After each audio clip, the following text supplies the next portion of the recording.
जो दो खबरें मेरे पास है उसको भी मैं आपके माध्यम से शेयर कर लेना चाहता हूं। कल इंडिया अलायंस की बैठक थी और उस बैठक में नीतीश कुमार असहज हो गए और नीतीश कुमार के कारण सोनिया गांधी असहज हो गई। ये बड़ी बात है। नीतीश कुमार असहज तब हुए जब नीतीश एनडीए की जो मेन ताकत है, इंजन जो है एनडीए की, वो इस समय अपने कॉन्फिडेंस के पीक पर है। उसको नीतीश कुमार जैसे सहयोगी की बहुत बड़ी आवश्यकता नहीं है। ये अलग बात है कि नीतीश कुमार जहां हैं वहां असहज हो रहे हैं और इस असहजता के कारण नीतीश कुमार को अब इंडिया कम भारत ज्यादा पसंद आने जिस लगा। तरीके से घटनाक्रम तेजी से बदल रहे हैं, जैसे आज एक खबर आई कि भाई राष्ट्रीय परिषद की बैठक बुलाई गई है, सांसदों को, विधायकों को बुलाया गया है। राष्ट्रीय कार्य समिति की बैठक तो पहले से ये बुला रखे थे, अब राष्ट्रीय परिषद की बैठक बुला रहे हैं और सभी सांसद विधायक को बुला रहे हैं। ये थोड़ा सा नीतीश कुमार की कार्यशैली को जो जानता है उसके हिसाब से लग रहा है कि नीतीश कुमार कोई बड़ा डिसीजन वही मेरा। बिहार के मुख्यमंत्री नीतीश कुमार एक बड़ी बैठक दिल्ली में करने जा रहे हैं अपनी पार्टी की। पहले यह खबर थी कि जेडीयू ने राष्ट्रीय कार्य समिति की बैठक बुलाई है 29 दिसंबर को। लेकिन आज यह खबर आ जाती है कि नहीं, राष्ट्रीय कार्य समिति के साथ साथ राष्ट्रीय परिषद की बैठक बुलाई गई है और पार्टी के सभी विधायकों, सांसदों को दिल्ली बुलाया गया है। अब मामला क्या है? जाहिर है चुनावी वक्त में इतनी बड़ी मीटिंग, इमरजेंसी मीटिंग, तो जाहिर तौर पर कुछ तो बड़ा खेल होने वाला है और बैठक नीतीश कुमार की पार्टी में है, नीतीश कुमार ने बुलाई है, तो जाहिर है क्या कोई पॉलिटिकल सरप्राइज फिर मिलने जा रहा है। हमारे साथ बिहार के जाने माने पत्रकार धीरेन्द्र सर हैं। सर, क्या माना जाए, इस बैठक को कैसे देख रहे हैं, या आपके पास जो जानकारी आई इस बैठक को लेकर, तो फिर सडन रिएक्शन क्या था आपका? देखिए, नीतीश की कार्यशैली को देखने पर और कल जो इंडिया अलायंस की बैठक हुई दिल्ली में, उसके बाद ऐसा अनुमान लगाना कोई अतिरेक नहीं है कि कुछ बड़ा होने वाला है। नीतीश कुमार जब भी अभी अपने सभी सांसद और विधायकों से मिले हैं तो कुछ बड़ा डिसीजन लिए हैं, लेकिन ये कहना कि नीतीश कुमार अलायंस से बाहर चले जाएंगे, थोड़ा सा मुझे माने डाइजेस्ट नहीं हो रहा, इसलिए कि जो वर्तमान राष्ट्रीय स्तर पर राजनीतिक परिस्थितियां बनी हुई हैं उसमें नीतीश जा सकते हैं, लेकिन वार्म वेलकम वाली स्थिति कहीं पर नहीं है। ये बात डाइजेस्ट होती है कि ललन सिंह की छुट्टी हो जाए और अध्यक्ष बदला जाए? नहीं, मैं आपके ही चैनल पर पहले भी कह चुका हूं कि अध्यक्ष बदलने जैसा रिस्क नीतीश कुमार अभी नहीं ले सकते हैं। नीतीश कुमार नहीं, देश की कोई भी पॉलिटिकल पार्टी अपना अध्यक्ष बदलने जैसा रिस्क नहीं ले सकता है, इसलिए कि अध्यक्ष जब बदला जाएगा तो अध्यक्ष धीरे धीरे पूरी टीम को बदलेगा। अदरवाइज जो पहले के जो अध्यक्ष हैं उनकी टीम के साथ नए अध्यक्ष को काम करने में मुश्किल होगी। ये जरूर हो सकता है, जिस बात की संभावना है और शायद ऐसा ही हो कि जिम्मेदारी थोड़ी कम की जाए और किसी की जिम्मेदारी बढ़ाई जाए। ये नीतीश कुमार के मद्देनजर मैं बात कर रहा हूं, लेकिन इन सब से इतर जो दो खबरें मेरे पास है उसको भी मैं आपके माध्यम से शेयर कर लेना चाहता हूं। कल इंडिया अलायंस की बैठक थी और उस बैठक में नीतीश कुमार असहज हो गए और नीतीश कुमार के कारण सोनिया गांधी असहज हो गई। ये बड़ी बात है।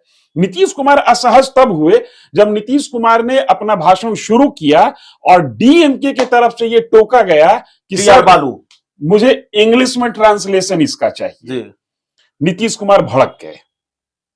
राजद नेता मनोज झा उठे नीतीश कुमार के भाषण को ट्रांसलेट करके डीएमके के नेता को सुनाने के लिए, इजाजत लेने के लिए। हाँ, नीतीश कुमार ने मना किया और ना सिर्फ मना किया, नीतीश कुमार ने एक नसीहत दे डाली कि आप लोग भी हिंदी सीख लीजिए, हिंदी ही राष्ट्रभाषा है और राजभाषा है। तो ये नीतीश कुमार पहले से भी हिंदी में बोलते रहे, इसके पहले के बैठकों में भी हिंदी में बोलते रहे हैं, कुछ बोर्ड भी हटवा दिए इंग्लिश। डीएमके के द्वारा ऑब्जेक्शन लगाना ये कुछ अलग माजरा बता रहा है। इसके आगे नीतीश कुमार ने बैठक में स्पष्ट कहा कि इंडिया नाम से दिक्कत है और देश का नाम भी इंडिया नहीं होना चाहिए, देश का नाम भी भारत हो। भारत नाम ही आम लोगों के द्वारा डाइजेस्टेबल है, ये नीतीश कुमार ने कहा। और ये स्टेटमेंट है जो नीतीश कुमार का, ये सोनिया गांधी को चौंका दिया। ये इसलिए चौंका दिया कि भारत शब्द आजकल बीजेपी वाले ज्यादा इस्तेमाल कर रहे हैं। नीतीश कुमार बैठक में खुल्लम खुल्ला कुछ ऐसा संकेत जरूर दे गए जिस संकेत के आधार पर यह अनुमान लग रहा है कि नीतीश कुमार अब इंडिया के साथ कम और भारत के साथ ज्यादा चलना चाह रहे हैं। फिर भी मैं इस बात को फौरी तौर पर स्वीकार नहीं कर पा रहा हूं, इसलिए कि भारत नामक जो ट्रेन है ना, उस ट्रेन की सभी बोगी में सभी सीटें आरक्षित हो चुकी हैं। अगर नीतीश कुमार फिर से भारत में शामिल होना चाहते हैं तो वहां बोगी बढ़ानी पड़ेगी। आरएसी वगैरह है कि नहीं?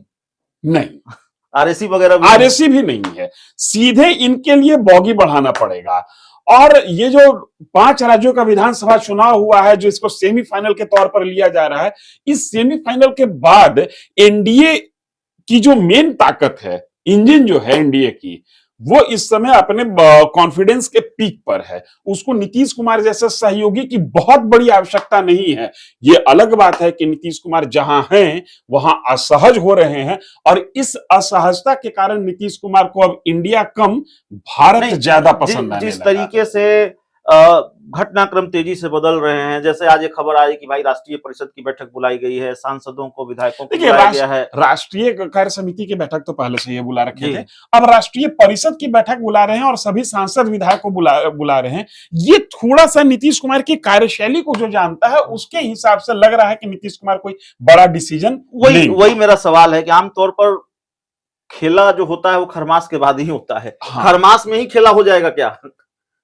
अब देखिए, हमको वो भी दिन याद है जब नीतीश कुमार सूर्य ग्रहण लगा था और उस समय बिस्किट खा के ये साबित किए थे और ये दिखाए थे कि ग्रहण में बिस्कुट खाना चाहिए। मतलब जो सामान्य प्रचलित मान्यता है उसको नीतीश कुमार ने तोड़ा भी है। ऐसा नहीं है कि उस मान्यता के साथ नीतीश कुमार चलने वाले हैं। एक आखिरी टिप्पणी, एक आखिरी सवाल जो मेरा होगा उस पर आपकी टिप्पणी चाहूंगा कि मुझे ये पता नहीं है, हमारे पास कोई पुष्ट जानकारी नहीं है, लेकिन कल की इंडिया बैठक को लेकर मीडिया में कुछ जानकारियां जो सामने आई हैं, मीडिया रिपोर्ट्स के हवाले से ये भी जानकारी सामने आई कि नीतीश कुमार और लालू यादव के बीच की केमिस्ट्री भी ठीक नजर नहीं आ रही है। तेजस्वी यादव और नीतीश कुमार के बीच की केमिस्ट्री ठीक नजर नहीं आ रही। इंडिया गठबंधन की बैठक में दुआ सलाम भी नहीं हुई है। देखिए, ये बहुत ज्यादा मायने नहीं रखता है दुआ सलाम हुई या नहीं हुई। सरकार की सेहत पर फिलहाल कोई असर पड़ता हुआ नहीं दिख रहा है। अगर नीतीश कुमार अलायंस से बाहर भी चले जाते हैं तो लालू यादव के पास भी दूसरा विकल्प नहीं है बिहार की राजनीति के मद्देनजर। जो संकेत मिल रहे हैं उस संकेत के आधार पर मैं जो समझ पा रहा हूं, मैंने पहले भी आपके चैनल के माध्यम से ये बात की थी कि शायद नीतीश कुमार थर्ड फ्रंट की तैयारी में है।